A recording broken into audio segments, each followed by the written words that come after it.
नमस्कार और आप देख रहे हैं स्टॉक फटाफट। इस शो में अगले आधे घंटे फटाफट अंदाज में तमाम स्टॉक्स की बातचीत होती है। यहाँ पर हम लगातार आपको बेहतरीन ट्रेडिंग आइडियाज़ हमारे एक्सपर्ट्स के बताते रहते हैं और साथ ही निवेश के लिए यहाँ पर मुनाफे के ऑप्शन पर भी हमारा फोकस होता है। लेकिन चलिए बाजार की कुछ बड़ी बातें यहाँ पर हम देख लेते हैं, जहाँ पे 26,000 के पार बाजार बने रहने में तो यहाँ पर कामयाब दिखाई दे रहा है, लेकिन 26,100 जिसको होल्ड करने की कोशिश बाजार कर रहा था, अब उसके नीचे थोड़ा सा जाता हुआ दिखाई दे रहा है। काफी फ्लैट निफ्टी, बैंक निफ्टी हम देख सकते हैं लगभग 340 अंक की मजबूती, फिलहाल आधा % मजबूत 59,211 के लेवल्स हमें दिखा रहा है।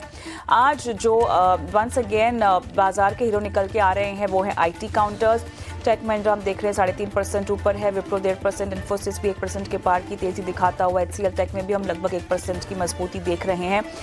ये पूरा पैक जो है आज इंडेक्स के लिहाज से भी हम देख रहे हैं फिलहाल 1% की मजबूती दिखाता हुआ, लेकिन तमाम दिग्गज काउंटर्स हम देख रहे हैं कि लीड कर रहे हैं बाजार को। लूजर्स में डिफेंस काउंटर्स में हम देख रहे हैं कि चौतरफा आज कमजोरी है। मार्केट ब्रेथ के लिहाज से भी आप देख सकते हैं कि कैसे डिक्लाइंस का खेमा ज़्यादा भारी दिखाई दे रहा है। 2034 NSE अगर हम देखें और 836 एडवांसेस यहाँ पर दिखाई दे रहे हैं, लेकिन हीट मैप से आप अंदाज़ा लगा सकते हैं कि झुकाव कहाँ पर है। पावर ग्रिड, कोल इंडिया, ट्रेंट, M&M हम देख रहे हैं 1% के पार की कमजोरी। BEL देखिए आप, डिफेंस काउंटर्स की लगातार यहाँ पर हालत खराब हो रही है, 2% के पार की कमजोरी फिलहाल दिखाता हुआ। BDL में भी हम देख रहे हैं कि आज कमजोरी है। वहीं मैक्स हेल्थ आप देख सकते हैं लगभग 1.5% कमजोर होता हुआ दिखाई दे रहा है। लेकिन चलिए बाजार की इस चाल पर और भी हमें बातचीत करनी है, साथ ही स्टॉक स्पेसिफिक एक्शंस में न्यूज मेकर स्टॉक्स पे हमारा फोकस होगा। रत्नेश गोयल हमारे आज के मेहमान हैं जो हमारे साथ जुड़ चुके हैं। रत्नेश, हाय आफ्टरनून, स्टॉक फटाफट में आपका स्वागत है। और पहले बाजार के मोमेंटम को और फैब्रिक को समझते हैं आपके जरिए। 26,100 के नीचे अब आता हुआ काफी फ्लैट हम देख रहे हैं, कमजोरी बढ़ती जा रही है, क्या कहेंगे? वेरी गुड आफ्टरनून कविता। सभी दर्शकों को मेरा नमस्कार। बिल्कुल जिस तरह से हमने मॉर्निंग में बात करी थी कविता, आपको ध्यान होगा कि मैंने कहा था थोड़ा सा बाजार जब भी नए हाई के आसपास में कोई भी स्टॉक जब भी हाई बनाता है या उसके आसपास में आता है, थोड़ा सा कंसोलिडेशन या थोड़ी सी प्रॉफिट बुकिंग हमको देखने को मिलती है। पर अभी मुझे नहीं लगता ऐसे कोई घबराहट की बात है। अभी बाय ऑन डिप्स की रणनीति में बिल्कुल बने रहना चाहिए। यहाँ पे अगर शॉर्ट टर्म या नियर टर्म की बात करें तो 26,25,950 से काफी अच्छे सपोर्ट लेवल रहेंगे। ऊपर में 26 180 इतनी आसानी से अभी निकाल नहीं पा रहा है, तो ओवरऑल अभी भी इसी रेंज में रहेगा। कल हमारी F&O की मंथली एक्सपायरी भी इस कारण से बाजार थोड़ा सा भी कंसोलिडेशन के मूड में है। हो सकता है कल के सत्र में थोड़ा सा हमको मोमेंटम देखने को मिले, ब्रेकआउट देखने को मिल सकता है। तो मुझे ऐसा लगता है आज का सत्र जो रिमेनिंग डे का है वो थोड़ा सा अभी कंसोलिडेशन में ही जाएगा। और अभी भी किसी तरह से घबराने की बात नहीं, जो मैं कंटिन्यू कहता रहा हूँ कि बाय ऑन डिप्स की रणनीति बिल्कुल बने रहे, उस पे बिल्कुल उस रणनीति पे हमको काम करते रहना चाहिए। बैंक निफ्टी देखिए आज भी थोड़ा सा आउट परफॉर्म देखने को मिला, तो बैंक निफ्टी कंटिन्यू थोड़ा सा अपने लाइफ टाइम के आसपास में है, तो हो सकता है कल के सत्र में नया लाइफ टाइम देखने को मिल जाए हमको वापिस से बैंक निफ्टी में। यहाँ पे बैंक निफ्टी में 59,050, 59,000 ये काफी एक अच्छे सपोर्ट लेवल रहेंगे। ऊपर में जो अभी जो एक सप्लाई ले रहा है 59,300, 350 पे थोड़ा सप्लाई ले रहा है, इसके ऊपर निकलता है तो हमको 59,500, 59,800 ये लेवल आते हुए देख सकते हैं। हो सकता है कल के सत्र में लेवल आते हुए दिखे हमको, तो ओवरऑल बैंक निफ्टी में भी बाय डिप की रणनीति में रहना। बाय ऑन डिप्स की रणनीति बाजार में आप रेकमेंड कर रहे हैं। यहाँ पर देखना होगा कि बाजार जो है खासतौर से बैंक निफ्टी में हम देख रहे हैं कि बाय ऑन डिप्स की आपने सलाह दी है। लेकिन रत्नेश, आपकी आज की ट्रेडिंग कॉल्स क्या होंगी? कोई स्पेसिफिक स्टॉक में आपको लगता है कि अभी भी खरीदारी करने का समय है और मौका है जिसको भुनाना चाहिए आपके मुताबिक? हाँ बिल्कुल, बजाज एटम में काफी अच्छा कंसोलिडेशन का एक अच्छा मोमेंटम और अच्छे वॉल्यूम एक्टिविटी ब्रेकआउट के साथ में देखने को मिल रहा है। तो यहाँ पे 8980 का स्टॉप लॉस लगा के मुझे ऐसा लगता है 9060, 9060 के टारगेट यहाँ पे आते हुए देख सकते हैं। और MCX तो कंटिन्यू आउट परफॉर्मेंस कर ही रहा है, हम काफी टाइम से नीचे लेवल से रिकमेंड करते आ रहे हैं। ऐसा लगता है कि अभी भी इसमें तेजी का व्यू बना रहेगा। 9830 का स्टॉप लॉस लगा के 9930 के टारगेट यहाँ पे आते हुए देख सकते हैं। ऑलराइट, तो यहाँ पर आपने रणनीति बताई है MCX में टारगेट 9930 का, साथ ही बजाज ऑटो में भी आपने आज खरीदारी की सलाह दी है और टारगेट इसमें आप बता रहे हैं 9060 का, स्टॉप लॉस 8980 का आपने रेकमेंड किया है। तो ये दो ट्रेडिंग कॉल्स रत्नेश की तरफ से। लेकिन रत्नेश, चलिए न्यूज़ मेकर स्टॉक्स की ओर हम फोकस करते हैं और यहाँ पर सबसे पहला काउंटर होगा Swiggy. Online food delivery, e commerce और क्विक कॉमर्स के लिए नए लेबर कानून के तहत तहत सालाना टर्नओवर का लगभग 2% गिग प्लेटफॉर्म वर्कर्स के कल्याण पर खर्च करना होगा। ये बात सामने आई है और इस राशि में से गिग प्लेटफॉर्म वर्कर्स के लिए आवंटन की ऊपरी सीमा 5% है। अमेजॉन, फ्लिपकार्ट जैसी कंपनियों के लिए भी ये लागू होगा और इतना ही नहीं, सब हो जाएगा। और गिग वर्कर्स को यहाँ पर आधार लिंक्ड यूएन भी मिलेगा। दूसरे राज्यों में जाने पर भी कर्मचारियों के लिए पोर्टेबिलिटी का फ़ायदा होगा। तो बहुत ही बढ़िया बेनिफिट्स आते हुए इस लेबर कोड में से। और तमाम प्लेटफॉर्म्स पर, इस तरह के प्लेटफॉर्म पर आपकी क्या सलाह होगी? स्विगी का काउंटर फोकस में यहाँ पर हम देख रहे हैं लगभग 1% की तेज़ी हमें फ़िलहाल दिखाई दे रही है। कदम फंडामेंटली बहुत मजबूत है, लेकिन आप कितना इम्पैक्ट टेक्निकली चार्ट्स पर देख रहे हैं इसकी बदौलत? स्विगी में आप देखें कविता, काफी टाइम थोड़ा सा कंसोलिडेशन चल रहा है। हाई बनाने के बाद में रिसेंट में जब अक्टूबर महीने में हाई बनाया था, उसके बाद में थोड़ा सा यहाँ पे प्रॉफिट बुकिंग देखने को मिली, पर मुझे ऐसा लगता है कि अपने 200 एवरेज के आसपास में अच्छा कंसोलिडेट कर रहा है। 380-385 काफी अच्छे सपोर्ट लेवल, अच्छा लेवल है ये। मुझे ऐसा लगता है यहाँ पे रिस्क रिवॉर्ड रेशियो दोनों बैठ सकता है। 360 का स्टॉप लॉस लगा के जो शॉर्ट टर्म में टारगेट आ सकते हैं वो 430-440 तक के आ सकते हैं। ऑलराइट, तो यहाँ पर 330 440 तक के टारगेट्स यहाँ पे देखने को मिल सकते हैं जहाँ तक स्विगी की बात है। लेकिन इस खबर के इम्पैक्ट के लिए सिमिलर प्लेटफॉर्म के और कोई स्टॉक्स भी आप रेकमेंड करना चाहेंगे?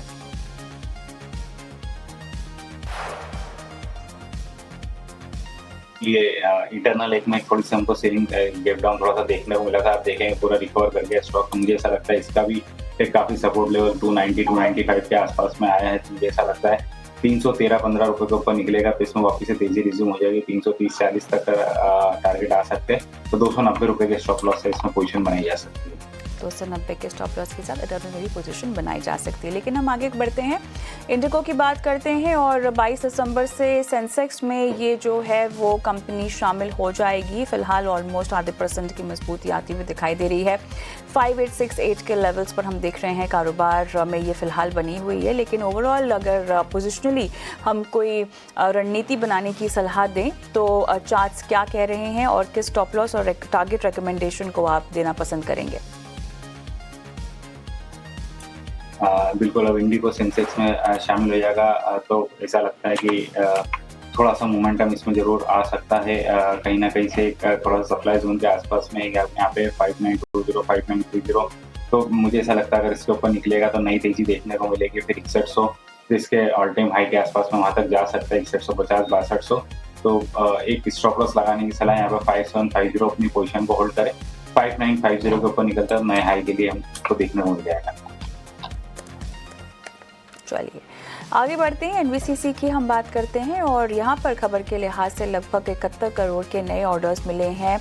और मदुरई सीआरसी कैंप के लिए पीएमसी से लगभग 29.5 करोड़ का order. Agra international potato project के लिए भी हम देख रहे हैं लगभग 42 करोड़ का ऑर्डर मिला है। रांची में कैनरा बैंक के सर्कल ऑफिस के लिए भी यहाँ पर जो है ऑर्डर मिले हैं। तो खूब सारे ऑर्डर्स और स्टॉक पर इम्पैक्ट भी बढ़िया आता हुआ 4.5% एनबीसीसी फिलहाल ऊपर दिखाई दे रहा है। इस तेजी को फिलहाल मुनाफा वसूली के लिए यूज किया जा सकता है, क्या कहेंगे? 120 रुपये एक सप्लाई है, इसको कविता अगर इससे ऊपर निकलता है तो मेरे ख्याल से नया ब्रेकआउट और कंफर्मेशन हो जाएगा और नई तेजी के लिए रिज्यूम करेगा जो 130-35 रुपये तक के लिए जाएगी। मुझे ऐसा लगता है कि किसी ने पोजीशन बनाई है तो थोड़ा सा पार्शली मुनाफा बांध के ऊपर में नीचे में 110 रुपये का स्टॉप लॉस लगा के अपनी पोजीशन को होल्ड करें। 120 के ऊपर नई तेजी के लिए 135-130 रुपये तक के टारगेट देख सकते हैं।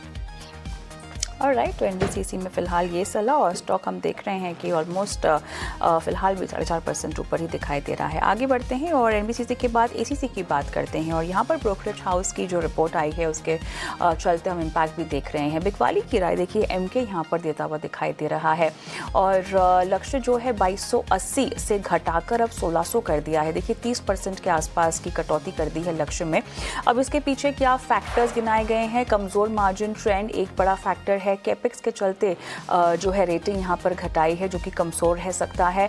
मार्जिन पर दबाव के कारण FY 27 में एबिटा अगर हम देखें तो लगभग 12% कम किया हुआ है और क्लियरली इसका इम्पैक्ट स्टॉक की चाल पर भी हम देख रहे हैं। 0.5% के आसपास अभी फिलहाल गिरा हुआ 1821 के आसपास के लेवल्स हैं। कैसे इस्तेमाल करें इसको?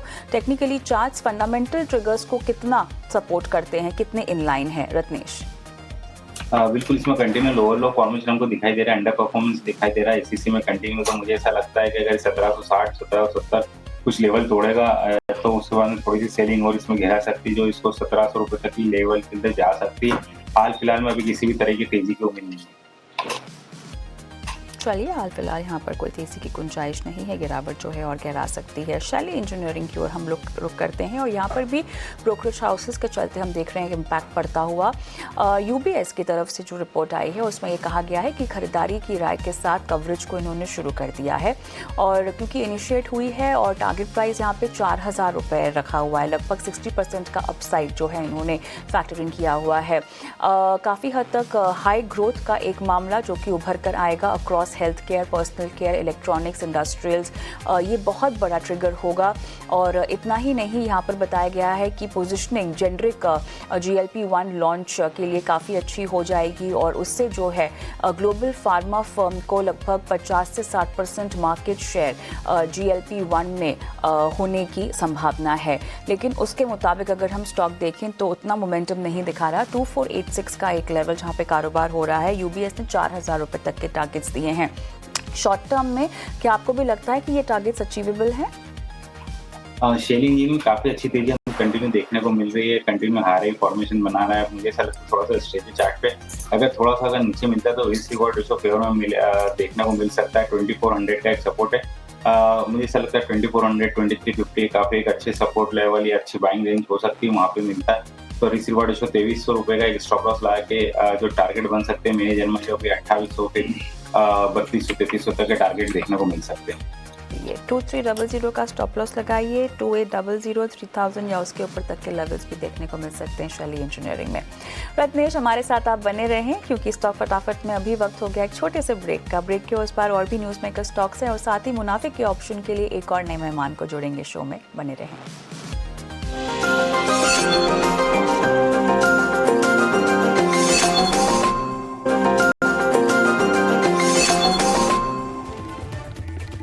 Welcome back. आप देख रहे हैं स्टॉक फटाफट। हमारे साथ आज बने हुए हैं रत्नेश गोयल जो न्यूज़ मेकर स्टॉक्स पर हमारे साथ बातचीत कर रहे हैं और आपको स्टॉक स्पेसिफिक रणनीति भी बता रहे हैं।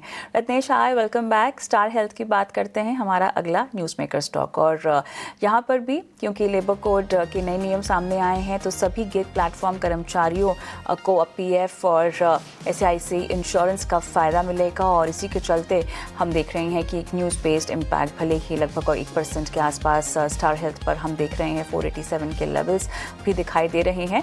But overall because fundamentally news बढ़िया है, इसके और भी एस्पेक्ट्स हैं इम्पैक्ट वाइज जो हमें समझने होंगे, लेकिन रत्नेश के साथ हम केवल टेक्निकली बातचीत करेंगे। तो स्टॉक पर फिलहाल जो दबाव है उसका इस्तेमाल कैसे करना चाहिए रत्नेश? बिल्कुल, देखिए कविता, स्टार हेल्थ की बात करें तो इसमें काफी एक अच्छा कंसोलिडेशन 200 एवरेज के बाद में देखा था। इसमें पहले कंटिन्यू लोअर बन रहे थे, फिर एक थोड़ा सा इसमें बाउंस हुआ, कंसोलिडेशन करने में थोड़ी सी तेजी दिखी, वापस से इसमें काफी सेलिंग प्रेशर दिखाई दे रहा है। मुझे ऐसा लगता है क्योंकि काफी स्टॉक बिटन डाउन है तो उसके बाद में अभी यहाँ पे सपोर्ट लेवल के आसपास में 460 470 रुपए काफी एक अच्छा सपोर्ट लेवल रहेगा। यहाँ पे थोड़ा सा कंसोलिडेशन वापस से देखने को मिलेगा। रिस्क रिवॉर्ड रेशो फेवर में रहेगा। 508 510 तक के लिए बाउंस बैक की उम्मीद करी जा सकती है। 460 का स्टॉप लॉस लगाने की सलाह है। ऑलराइट, तो स्टार हेल्थ में ये सलाह टेक्निकली आपको दी जा रही है रत्नेश की तरफ से। लेकिन चलिए, वक्त हो गया है हमारे आज के बेहद खास सेगमेंट मुनाफे के ऑप्शंस की ओर बढ़ने का।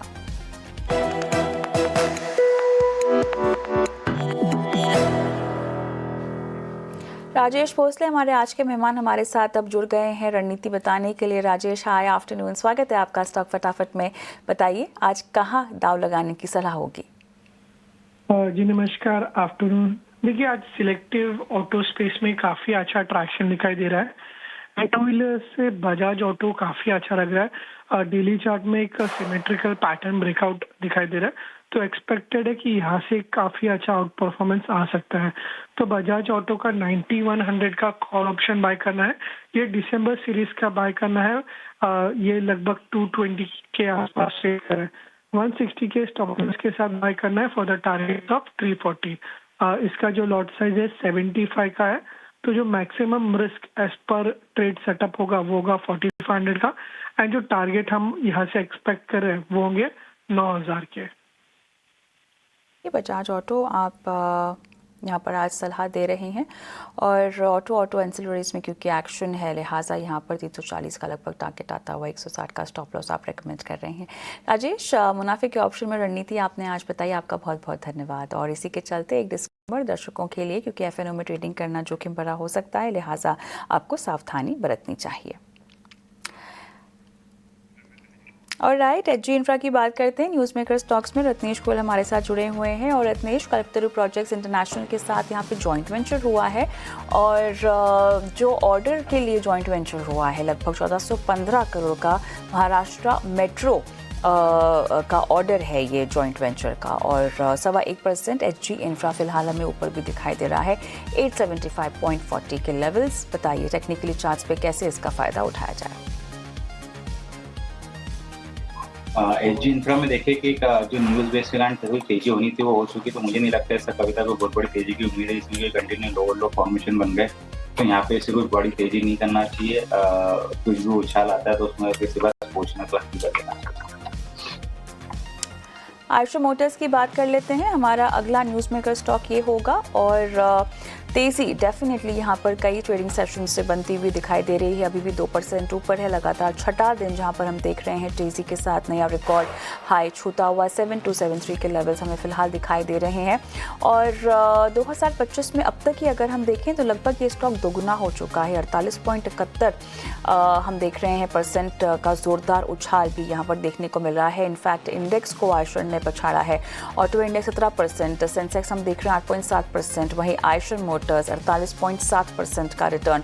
और डेफिनेटली जो रिजल्ट्स आए हैं वो काफ़ी मजबूत रहे हैं। आय में 45% का इजाफा, मुनाफा 24.5% बढ़ा। फेस्टिव सीजन शानदार रहा है। यहाँ पर डिमांड काफ़ी स्ट्रॉन्ग रही है। रिकॉर्ड बुकिंग हुई है। 350 सीसी से कम मोटरसाइकिल्स पर जीएसटी घटने का फ़ायदा डेफिनेटली यहाँ पर मिलता हुआ दिखाई दे रहा है। अपग्रेडेड मॉडल्स की बात करें, आरई के CV EV platform Flying Flea को लेकर मजबूत ग्लोबल रुचि भी यहाँ पर आती हुई दर्ज हुई है। सो ओवरऑल एक पॉजिटिव मोमेंटम और वही रिफ्लेक्ट होता हुआ स्टॉक पे भी दिखाई दे रहा है। लेकिन टेक्निकली चार्ट्स पर इस तेजी पर कितना भरोसा करना चाहिए आपके मुताबिक? आयशर मोटर देखे तो काफी एक अच्छा परफॉर्मेंस देखने को मिला। जिस तरह से आपने बोला, सभी से इंडेक्स दो इंडेक्स सभी से आउट परफॉर्मेंस देखने को मिला। अभी भी इसमें कंटिन्यू हाई फॉर्मेशन बन रहे हैं। हालांकि नई तेजी से थोड़ा सा रिस्क पर जिसके पास में है उनको बिल्कुल अपनी पोजीशन को रखना चाहिए। एक 7080 का काफी अच्छा सपोर्ट 7000 का। मुझे ऐसा लगता है कि ये स्टॉप लॉस से इसको पोजीशन को होल्ड करे। ऊपर में हमको 7500 7800 का टारगेट एक शॉर्ट टर्म में मिड टर्म में आते हुए देखने को मिल सकते हैं। तो 7080 7000 के स्टॉप लॉस अपनी पोजीशन को होल्ड करना चाहिए। चलिए, तो यहाँ पर पोजीशन को होल्ड कीजिए। मुनाफा और तेज़ी और इस स्टॉक में बाकी है। रत्नेश, अच्छा लगा आपसे बातचीत करके, समय निकाला, न्यूज़ मेकर स्टॉक्स पर बातचीत की, अपने ट्रेडिंग कॉल्स भी दिए। बहुत बहुत धन्यवाद आपका आज। चलिए, स्टॉक फटाफट को हम यहीं समाप्त करते हैं, लेकिन आपको कहीं नहीं जाना है। एक छोटा सा ब्रेक, और ब्रेक के उस पार आपको मिलवाएंगे देश के दिग्गज कंपनियों के मैनेजमेंट्स के साथ कॉर्पोरेट कनेक्शन में।